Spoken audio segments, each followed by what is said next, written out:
In today's video, I'm going to teach you how to create the header and footer content in your design editor. This is an important skill for organizing your content efficiently and ensuring your document or web page presents the information clearly to your audience. Let's dive in, and I'll guide you through each step seamlessly. To begin, what you need to do is locate the plus icon, which you'll find on the top right bar of your screen. This plus icon is your gateway to adding new elements to your page, so go ahead and click on it. Once you've clicked, you'll see a list of elements pop up. Here, we're going to select the option called Control. This is a crucial step because choosing Control is going to allow us to position our header and footer precisely. After you've selected Control, you should notice a dashed line appear across your page. This dashed line is your guide. It visually represents the separation between your main content and your header or footer. Alongside this, the Properties panel will automatically open up on the left side of your screen.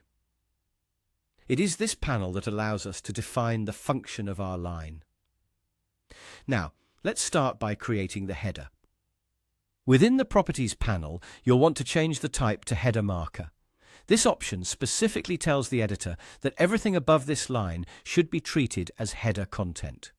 With that set, you can then drag this dashed line across your page to the desired location. Positioning here is key. You want to make sure you're happy with how it separates the header content from the main content of the page. Once placed, you'll start arranging your content by ensuring everything you want as part of the header stays above this marker.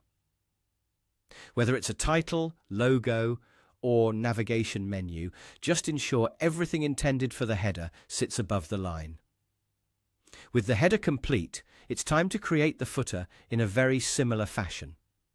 You'll repeat the process by again selecting Control. Once the dashed line appears, and you've accessed the Properties panel, change the type to a footer marker this time. This selection indicates that everything placed below this line will form part of your footer content. Drag and position this line accordingly, ensuring it sits comfortably where your footer should begin.